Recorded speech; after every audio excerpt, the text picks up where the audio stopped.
There are some things in books that I just can't anymore. As in, like, if I have to read them again, I might throw up with how it disgusts me. And I shouldn't be having such a visceral reaction to a book, okay? And neither should you. Let's get into it.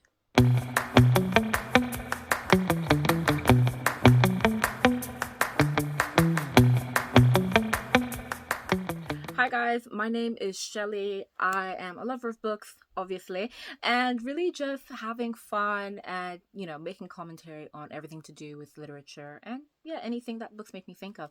Today, I thought I'd make more of a lighthearted video, but at the same time, a fairly serious video because this just needs to stop. So, I mainly read fantasy. I've been in my thriller kick, so I guess I mainly read fantasy and thrillers. Love YA, so give me YA dystopian as well any day, anytime. But yeah, those are my main genres. So what I'm going to say may kind of just be focused, for those genres because those are the genres I'm more familiar with. So you might not, come across these phrases, all too often or at all because I'm not too familiar with the other genres. But that is to say, I've gone through some things in, my preferred genres, and I'm sick of it. I'm sick of it. And I'm sure that it's not really just these genres. I'm sure that every genre has like a few key terms that their readers cannot stand to hear, but it's just a consistent thing. And we're sick of it. Now, I've actually made notes. Like, I've made notes and I kind of even like wrote down examples of how like these phrases could be used. And yeah, so if I am looking to the side, I'm just reading those. But yeah, we're just going to go through it and we're just going to go through why every single one of them needs to be extinguished. Like, please, if you are writing a book currently, just take it out. If you hear anything on this list, remove it because it is sickening. It is absolutely terrible. Like, it's just terrible. It's either terrible in the sense that it's cringe, as it makes you kind of like, it makes your skin like shiver and the hairs on your hands stand up. That type of cringe where you're watching something and you kind of close your eyes and put your hands over your ears just to avoid the secondhand embarrassment of hearing or experiencing that type of cringe. Or they're just overused and it's just, we're over it at this point. So let us discuss some of the most cringe-worthy expressions in books and honestly why they need to go away. Okay, let's get into it. Okay, now the first thing I have on here, it was so easy for me to, because I obviously I made a list, and so we might not even get to go through all of the expressions in this video, but I made a list and immediately, without even thinking, my hand just automatically wrote it. I just knew, and that is his seed. Oh God, so disgusting. For example, he spilled his seed inside her, filling her with his essence. God. Okay, so if you haven't encountered this, or if you're just like, what the heck is that? It's like obviously a term for guy sperm, and it's every time I read it, I throw up a bit in my mouth because what? I don't know why. It makes it more disgusting than the biological term. But more than that, I always kind of question what the need is to include it. Like, I feel like if you're reading a book that has explicit scenes within it, then you understand the mechanism of sex. You know what happens, okay? And so we don't need like an explanation of what's going on where. What is going like, we don't need that. And considering this is happening in romantasy a lot, so a subset of fantasy, this is why sometimes I just have to just forego romantasy. Like, I've grown to actually really, really love the genre, but when I know they're going to have as an explicit scene, I'm just like, if I see this, I will immediately dock you a star. I will immediately put you down in the ratings because why did you have to say that? It's just so disgusting to hear. I don't know. Like, I'm just like, ew, why? Now, obviously, when this is used, this is more so used when they're talking about like high fantasy in a way, or medieval fantasy. Basically, they're not like urban fantasy. They're not in the modern genre. They don't have cell phones and stuff like that. And so I understand that what they're trying to portray or convey is like that, that before our time type of speak. I'm just like, there's a reason some of those things left our mouths. We don't want to say it anymore. But even so, I'm thinking, Did they really say this back in the day? Because I don't think so. I'm just like, I feel like they wouldn't say this back in the day. Like, I'm almost certain they didn't. I feel like what the authors are trying to do here is obviously show us that it's not in the modern era, but also show us that there is like a fantastical element, that these people are like, high lords who speak in a way that's, just antithetical to how we know language to be. But just remove it from your vocabulary as an author. Just stop it. Because I'll be going through like a book that I enjoy, because every now and then we enjoy a book that's kind of like, it's not critically the best, but it's, it's fun. And then, they have an explicit scene, and I've spoken about how I do not care for explicit scenes at all. I will skip them. But then, like, you'll see something, and then you're just like, his seed. I'm just like, I'm just like, absolutely not. Remove it. Like, just stop including it in writing. It sucks. It sucks. Please. Now, next.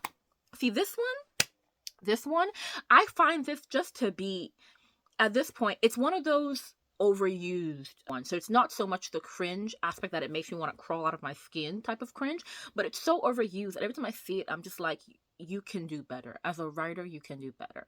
And that is the breathless whispers that these women keep experiencing. She let out a breath she didn't know she was holding. That line, if you have that line in your book, remove it. That line. It is the most basic of basics. I'm just like, if I see that, you are a basic writer. I'm so sorry. Why? Like, she let out a breath she didn't know she was holding. I'm just like, bruh, enough. She didn't know she was, you know what? And the thing is, I've heard people speak about this, and I can understand, like, you know what? That does happen, especially like if you're anxious, or me, if you're exercising and you're dying. You do tend to kind of like hold your breath sometimes, and then you don't notice it, but like, just remove it. Like, that one line, I've heard it and I've read it so much in books that every time I read it, the face that you make when you're just like, that face is what happens. And I'm just like, I can't even help it, but I see it and I'm just like, is this the best you can do to describe like whatever, like what anxiety she was feeling, or what shock, or is that the best you can do? No, it's not. If it is, then you just take the line out and work on your craft. But stop using that phrase. It's overused to hell, and I'm tired. And I'm almost certain I am not the only one. Like, it sucks as a phrase. Like, we've read it too much. It was great maybe in the 1600s when it was really like brand new or something like that. But it's been done too much and we don't like it. So get rid of it. Next. Now, Miss Penelope Featherington. She was the biggest culprit of this in Bridgerton. Not even just in season 3. Every season that we can see her. And I'm just like, I was so concerned. Because the third one on this list is Heaving Bosoms. Her bosom heaved with every breath, threatening to burst forth from her corset. Now, if you don't watch Bridgerton, I'm just going to give you an example, but I'm obviously not going to do it because I'm not going. Basically, Bridgerton, because of how the dresses were designed back in that era, obviously, it would show a bit of your bosom, so a bit of cleavage to, entice the guys, draw them in, la la la. P. Featherington had this habit of, so that, and then like the camera would zoom in to her breast, and so you're just watching it, and you're watching it, and in my head, I'm just like, I know it was back in the day, but can someone get her an inhaler? Like, please. I was just like, you are inducing a panic attack. Like, and you're even, like, just even watching her made me want to have one. And I was like, can you stop? Like, why can't you breathe normally? And it was like every 2 seconds she was panicking. I know that there was a lot going on in season 3, but it was like every 2 seconds she was, every 2 seconds, her heart wanted to burst out of her chest, like, bow, bow, bow, just the heaving bosoms of it all. And I'm just like, stop it. Stop it. Like, we don't need to read that her breasts were exposed and all she could do was bring them out with her breath. Like, it's honestly the most ridiculous thing to me, because I'm like, when I think of, someone breathing heavily, like, my focus isn't on the heaving bosoms, my focus is more so on, or obviously my focus is on, like, is it a panic attack? What can I do to help? Because I'm not crazy, but your focus is on her heaving bosoms. And obviously honestly, as I was watching it, all I could think of, baby girl, why are you in heat every 2 minutes? I just couldn't do it. Because to me, I'm just like, you just look like you're in heat. You just look like you're ready to off your clothes, off your garments. And in my head, I'm like, I know, like, obviously the sexual tension is meant to be much, but stop it. Stop it.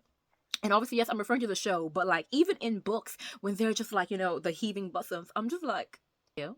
Like, is this all you can focus on? The breast? The breast? So, you know what? This relationship is not starting out on solid foundations because all you were focusing on for your entire relationship was her heaving bosoms. So, you know what? And even the phrase, I don't know why, like, obviously, like, this is, there's a certain like period that these certain books would be written where they would use that phrase bosoms. And I'm just like, if you're writing a Regency, maybe remove that from your vocabulary. I know, like, that's the vocabulary that was used, but just remove it. I don't like hearing it. Like, I'm so sorry. I'm just like, it just seems, even when you're reading a Regency book, I'm just like, you're trying too hard to be Regency. And I know that sounds silly, but if we were to read Wuthering Heights and, Pride and Prejudice and Sense and Sensibility, when you read those books, obviously Regency back in the day wasn't focused on the romp.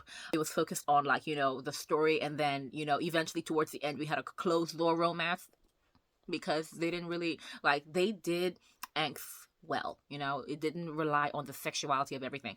But if you're writing Regency, like, there's no need to focus on the bosom so heavily. Come on now, like, do better. Or once again, I have to start questioning your skill. Okay, now next, I have two, not even two, there are three, but let's start from the beginning. Let's start. The next one, Alabaster Skin. Oh my God. Her skin was as pale as the moon, like alabaster stone. And in the same vein, we have milky, like anything that's milky, like a milky thigh, like his hand slid up her milky thigh. And then porcelain anything. Porcelain? First of all, alabaster, milky, and porcelain. Porcelain is the one that'll drive me over the edge because I'm like, have you guys ever seen porcelain? Like, have you? I know they could probably be using porcelain to describe maybe smoothness, but also they use porcelain whenever they're describing, smoothness in the complexion, porcelain complexion. Same thing with milky and alabaster, that smooth, like, white complexion essentially. And I'm like, unless you're speaking about, maybe like Chinese history, or you're speaking about like a geisha, where they had that, makeup on because like they would go for that look, then why are we describing these women like pure white stone? Like the moon, alabaster, porcelain. All I'm thinking about is that, okay, some people naturally have like, a bit of like a lighter complexion. But then when every single person in every book that I'm reading has porcelain skin, I'm concerned. Because I'm just like, baby, like, your cheeks they don't even have a bit of color. Do you need a bit of help? Like, like, we're not shaming people who who are a bit lighter, but then why are all of you being described as porcelain? Like the porcelain in my bathroom. I just think about it and I'm just like, I don't I don't I don't I don't know if she would want to be porcelain. Obviously, in some cultures that was the look, and I understand that, but seeing every single book describe that beautiful woman as having porcelain skin, and it's really not just like the texture, it's about the color as well. I'm just like, I'm so concerned. It really makes me concerned. I'm so sorry. Stop using it. It's just terrible. It makes me cringe when I see it. It's so terrible. Now, this next one, right? This next one is on the same, like, it's on the same spectrum of his seed. I'm just like, I'm still trying to figure out which is worse, but I feel like this one might actually be worse than his seed. Maybe because they're related in, biologically, in the biological sense. Throbbing member. Now, obviously, this is more so like the word that we're focusing on here is member, but they always use it like, they always use throbbing to describe it, or, something else, but usually it's throbbing. Now, for some of you who haven't come across this type of terminology in books, yeah, this is when they're referring to the guys, and, their penis. And I'm just like, I know that a lot of fantasy, like I said, especially in reference to the seed, it's when like they're trying to give that air of, mysterious, fantastical, we're living in an era of dragons type of thing. I'm like, okay. I don't know why member makes me just sit down and go, why did you use that? Like, and the thing is, throbbing member, because they'll say something like, he felt his throbbing member press against her thigh, hard and insistent. And it's also the sentence around it. I'm just like, why are you describing it as a member? Like, I'm just like, it's so weird. Like, it's so creepy. Especially because, like, a lot of the times it's when you have like a different point of view and the man is the one like identifying his organ as a member, and I'm just like, fantasy authors, please. Throbbing. And you know what, alongside throbbing member is something that even makes me really kind of cry. The flesh, his turgid flesh pressed against her, or like he could feel him entering her flesh. I said flesh, flesh. Why was that the word that you chose? Like whenever they're referring to like, their sexual organs, it's like his flesh, or like they use like a word to describe the flesh. So his throbbing something, or his turgid flesh, his flaccid flesh, honestly. And then even her, he entered and he could feel her. I'm just like, flesh. I don't. I'm just like, these words don't make it appealing in the least. I'm just like it doesn't make it appealing in the slightest. I'm like, you have gone so overly biological, and yet so far, I'm just, because guys, I can't even speak, because why flesh? Why member and flesh to describe the organs? Like, I just don't understand. It is, every time I see it, I'm like, why? That's all I have to say. It disturbs me so much. It disturbs me to such a high level that once again, there are books that have been docked a point, like docked a star, for using such terrible, terrible language. Honestly, seeing these words in books, nothing makes me cringe harder. Like, very few things, I should say, make me cringe harder. Like, it's just so terrible. But the list doesn't end, and that's what's making me sad. The fact that the list continues to go on. I have more, guys, and we're gonna keep going. We can do it. Now this one is what makes me laugh. Like, this one, I laugh when I see it. It's more so it's overuse than it's cringe. That kind of makes me like put it on this list, and that's velvet. When you're describing, the voice of a guy, his voice was like velvet, wrapping her in his smooth caress. Like, I'm just like, it's always used to describe like when a man has like this like smooth voice, and like I can get where they're coming from, like, this velvet voice. But one thing, every time I see it, I always think, who was the first one to use this and really, set the standard for a velvet voice? Because, because we're so used to seeing it in books, what type of voice they're referring to. But at the same time, I'm just like, I think about the fabric every time. I'm just like, I'm just like, okay, a velvet voice. And this is me right now. I'm just like, yes, a velvet voice. Like, every time I see that in a book, that's all that comes to mind, like the fabric. I'm just like, okay, a smooth one. But I'm just like, you can find another way to do it. I love like that, fantasy authors, they're really trying, they're doing the most to give us like the most creative descriptions to kind of like obviously help us to experience the book in its fullness. So they have to be overly descriptive so that like we get every bit of what they're saying. But sometimes I'm like, y'all, there's a line. You crossed it, but not in an offensive way. You just crossed it, And so, yeah, here we are. And that's where I am with a word like velvet. I'm just like, I would have been okay with smooth. Or just another way to just, I don't know. It's just one of those overused words that I'm just like, I get the vibe, and I actually really appreciated the vibe a lot, in the past. But now it's to the point where I've heard it too many times, and I'm over it. Get something else to describe smooth. Find something else, please. Now, see, the next word on this list, there were so many things I could say here, because I said, why? Like, so the next word is electric, in reference to like the electric touch. The touch sent electric shocks through her body, making her shiver uncontrollably. And I'm just like, babes, why are you getting electrocuted? Like, why? Why are you having an attack? Because, babes, you might want to consider the possibility that this man scares you. Maybe, because if your body is every time he touches you, that is giving trauma response, And obviously, I'm taking the mic right now. I'm just joking, but every time I hear about like, the electric pulses that go through her body every time he lays hands on her, I just want to stop it. We've had enough. Some of these phrases are so they're used, and to the point that something like Electric is overused. So it's not like Feed where it's proper just cringy, where it was never good. Electric is overused, but overused gets to the point where it's overused so much that it becomes cringe. And Electric is inching near that. It's inching near that.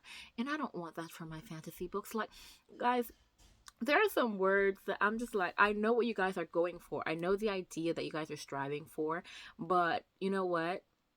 We're entering a new era of literature. How about our words enter as well?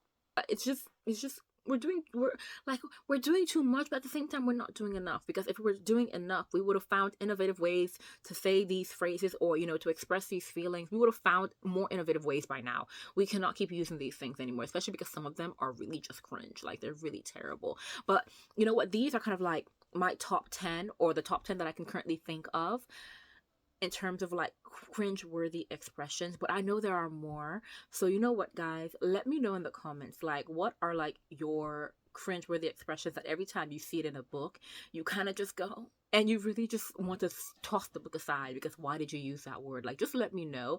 Let me know, because I know I definitely have a few more. I might make a part 2. I might make this a series, just because like books continue to shock me every time I read. I'm just like, you can be such a great book and then you use such a stupid expression or such a cringe expression that makes me just kind of pull back and just remove a star. So yeah, definitely I enjoyed making this list, because I realized I thought it was going to be 1 or 2 phrases that really irk me, but I realized actually there are quite a few, and that's so disheartening. That's so disheartening, because like, I'm going to keep reading these books. That's the thing. Some of these books I might even reread. Like, quite a few of these books I reread and I see the phrases again and again and again. But I'm just like, the book was still great. It's just the phrase that sucked. It's just the expression that sucked, but the book was still great.